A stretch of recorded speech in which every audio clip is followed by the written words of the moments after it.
Hola, mi nombre es Sofía Iberos y este es mi proyecto final de Administración Financiera.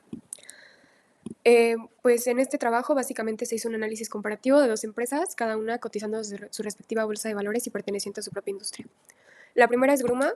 Gruma es una empresa mexicana líder mundial en la industria alimentaria, además de que tiene una variedad de productos y marcas.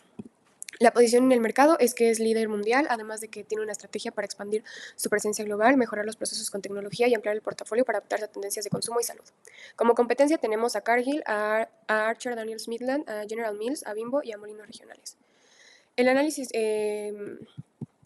horizontal de estado de resultados básicamente nos dice que la reducción de costos y gastos es proporcional a la disminución de ingresos, protegiendo el margen. Para el análisis horizontal del balance nos dice que hay una inversión en activo fijo y una disminución clara en el pasivo a largo plazo.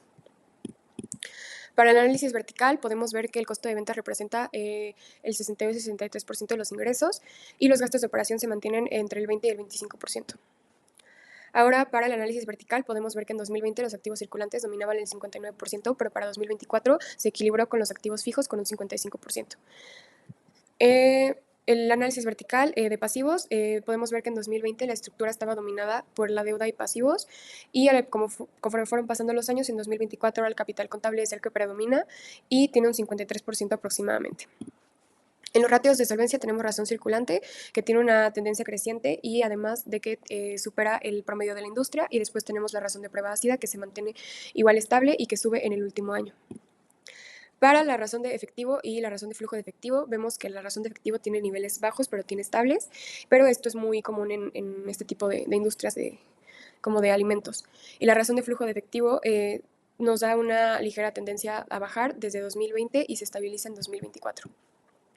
Para el periodo de cobranza vemos que disminuyó desde 2022 y también...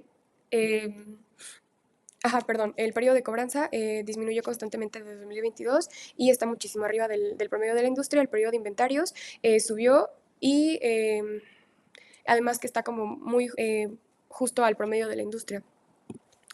Los ratios de actividad tenemos el aplazamiento de cuentas por cobrar, que cayó drásticamente de 2020 al 2024, y el ciclo de operación de la empresa, que se mantiene estable y además está por encima del promedio de la industria. El ciclo de efectivo está estable, además de que supera el promedio de la industria, y la rotación de cuentas por cobrar se mantiene muy bajo y es estable, y está muy por debajo del promedio de la industria. Para la rotación de inventarios se mantiene estable, además de que está alineada con el promedio de la industria, y la rotación de cuentas por pagar tuvo un crecimiento exponencial del 2020 al 2024. Para la rotación de activo fijo tenemos una tendencia positiva y para la rotación de activos totales hay una mejora constante, además de que está muy por encima del promedio de la industria. Y la rotación de capital de trabajo nos indica volatilidad y tiene un pico de eficiencia en 2023. Para los ratios de rentabilidad, el margen de utilidad bruta es estable y saludable, además de que está alineado con el promedio de la industria, y el margen de utilidad neta tiene una recuperación en 2024 y se acerca al promedio de la industria. Para el ROA y el ROE vemos que tiene una tendencia creciente y además supera el promedio de la industria en 2024, y para el ROE también tiene un crecimiento y además supera por mucho al promedio de la industria, o sea que tiene un muy buen retorno para los accionistas. El rendimiento sobre los activos fijos tiene un crecimiento constante y además de que eso nos dice que por cada peso invertido está generando cada vez más ingresos. La razón de deuda en ratios de apalancamiento es estable y además está como muy por debajo del promedio de la industria. Y la razón de deuda capital tiene una caída clara, tiene un pico en 2022 y después tiene una caída en 2023 y 2024. Para los ratios de apalancamiento también está la razón de capital a deuda, que tiene un crecimiento hacia el 2024, y pues eso nos dice que tiene una estructura financiera sana. Y el multiplicador de capital pues baja, tiene un pico en 2022 y después baja a 2023 y 2024, o sea que la empresa usa menos deuda para poder adquirir sus activos. La razón de cobertura de intereses también mejoró, tuvo una subida, después tuvo una pequeña bajada y luego de 2023 a 2024 mejoró. Entonces, pues eso dice que la empresa está generando suficientes utilidades para pagar sus intereses. El RCT y el ROI, el RCT tiene una tendencia baja desde 2022 y el ROI tiene una tendencia alta, o sea que el del 2022 al 2024 subió. Y el análisis DuPont, pues básicamente nos está diciendo que tiene buena gestión en costos y precios, además de que tiene una alta eficiencia en el uso de los activos al generar los ingresos, y el crecimiento del ROE se basa en la eficiencia del margen, no en un mayor endeudamiento. O sea que el crecimiento de calidad está impulsado por la eficiencia operativa y no por el riesgo financiero. Los puntos fuertes es que tiene rentabilidad operativa al alza, estructura financiera sólida y dominio del activo fijo. Y los puntos débiles es que ciclo de cobro lento, presión en capital de trabajo y además tiene una dependencia del costo de ventas. La siguiente empresa es DuPont, que es una empresa que es de materiales, además de que es una empresa que es como más industrial y sigue una estrategia de bajo riesgo ante ciclos volátiles. La competencia es BASF, Dow, 3M, Celanese y Eastman Chemical. Para el análisis horizontal podemos ver que hay una recuperación en la utilidad operativa y una reducción en el pasivo a largo plazo. Y para el del balance podemos ver que hay una caída en inventarios, además de que hay un ajuste en la liquidez operativa y una optimización de recursos. Y también hay posibles recompras de acciones o ajustes por evaluación de mercado. En el análisis vertical vemos que el costo de ventas se mantiene como el componente más pesado en todos los años y además los gastos operativos son significativamente estables y esto refleja que hay una fuerte inversión continua. Ahora, para el análisis vertical de activos, vemos que el que domina las gráficas es el activo fijo neto y no hay cambios drásticos en la composición, o sea, año con año sigue muy parecido los porcentajes. Para el análisis vertical de pasivos, vemos que el capital contable es el que representa la mayor parte del financiamiento, o sea, cerca de un 60%. Además de que los pasivos a corto y largo plazo ocupan una porción menor en comparación con las empresas más apalancadas y esto hace que haya una reducción en la presión por pagos de intereses. Para los ratios de solvencia, la razón de circulante tuvo un pico en 2022, pero cayó drásticamente hacia el 2024 y está muy por debajo del promedio de la industria.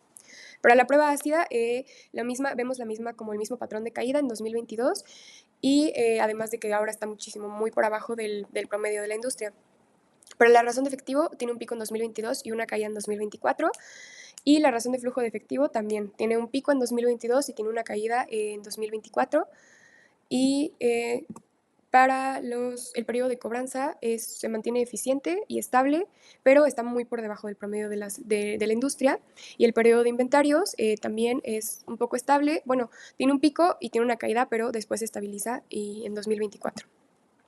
Ahora, para los ratios de actividad tenemos aplazamiento de cuentas por pagar, que tiene una gran volatilidad y cae en números negativos. Y el ciclo de operación de la empresa se mantiene estable, pero está por debajo del promedio de la industria, lo cual es positivo porque quiere decir que la empresa es más eficiente. El ciclo efectivo es estable y la rotación de cuentas por cobrar disminuyó. Tuvo una caída, después una subida y luego otra caída. En la rotación de inventarios hay una caída durante el 2022 y 2023 y en 2024 tiene una tendencia a estabilizarse y la rotación de cuentas por pagar nos dice que tiene un comportamiento muy inusual porque de estar muy arriba baja a niveles negativos y después se dispara hacia arriba en 2024. Para la rotación de activo fijo tiene una tendencia para bajar desde 2020. Además, esto nos dice que pues al final lo que está invirtiendo la empresa en los activos fijos está creciendo más rápido que sus ventas. Y la rotación de activos totales nos dice que es muy estable y es alineada al promedio de la industria. La rotación de CTN muestra un pico en 2022 y después tiene una caída y de ahí tiene una subida para el año 2024. Eso nos dice que la empresa tiene una buena capacidad para cubrir sus pasivos, a corto plazo y eso disminuyó en el último periodo. En los ratios de rentabilidad tenemos margen de utilidad bruta que tiene una caída fuerte en 2023 y después se recupera en 2024 y después vuelve a alinearse con el promedio de la industria. Y el margen de utilidad neta sigue la misma tendencia que es como la de la UV, que es una caída de recuperación y en 2024 se vuelve a alinear con el promedio de la industria. Ahora, para el caso del ROA y del ROE es la misma, tienen como esta cierta tendencia a la V, que es como subir y bajar. Y en el ROA pues, hay una disminución de niveles, además de que en el ROE hay un pico en 2021, está un poco estabilizado, de ahí baja, y en 2023 y 2024 se vuelve a estabilizar, pero está muy por debajo de la industria. El rendimiento sobre los activos fijos tiene igual el efecto de la UV, tiene una caída fuerte en 2023 y esto nos quiere decir que la capacidad instalada vuelve a ser productiva a medida que las ventas repuntan. Luego, para los ratios de apalancamiento tenemos razón de deuda, que la tendencia es es positiva, además de que se mantiene dentro del promedio de la industria y para la razón de deuda y capital muestra una tendencia descendente del 2020 a 2024, pero se mantiene estable. Para los de apalancamiento también tenemos capital a deuda, que es una tendencia positiva, pero está por debajo del promedio de la industria, el multiplicador de capital, que igual se mantiene muy estable, pero baja y además está cerca del promedio de la industria. Para los ratos de apalancamiento tenemos razón de cobertura de intereses, que hubo una caída en 2023, pero se mantienen niveles seguros. Y la empresa, pues eso quiere decir que la empresa está generando suficiente utilidad para pagar sus obligaciones financieras. El RCT y ROI, RCT se mantiene relativamente estable, tiene una baja, se mantiene estable, tiene una baja, luego tiene una subida y luego sigue estando un poco estable.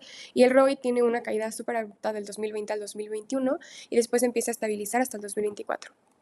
Para el análisis DuPont podemos ver que el ROE tiene como una recuperación, tiene una rentabilidad final que se ajusta tras un periodo de baja demanda, además de que la generación de ventas por cada dólar de activos se mantiene estable y pues al final podemos decir que el ROE se limita por la estrategia de desplazamiento, desapalancamiento y la volatilidad de los márgenes causada por el ciclo industrial. Para puntos fuertes tenemos que es excelente cobertura de intereses, además de que la empresa redujo su razón de deuda y apalancamiento, tiene un ciclo de operativo eficiente, una recuperación de márgenes, y los puntos débiles es que tiene liquidez ajustada, caída en eficiencia de impresión, baja rotación de cartera y volatilidad en la rentabilidad. Como conclusión, pues al final hacer este proyecto me permitió aplicar los conceptos y las herramientas de la clase, además de que tuve la oportunidad pues de contrastar es como la estructura y el desempeño de dos empresas que son muy opuestas, porque al final Gruma es consumo básico, es alimentos, y DuPont son materiales industriales. Eso sería todo, muchas gracias.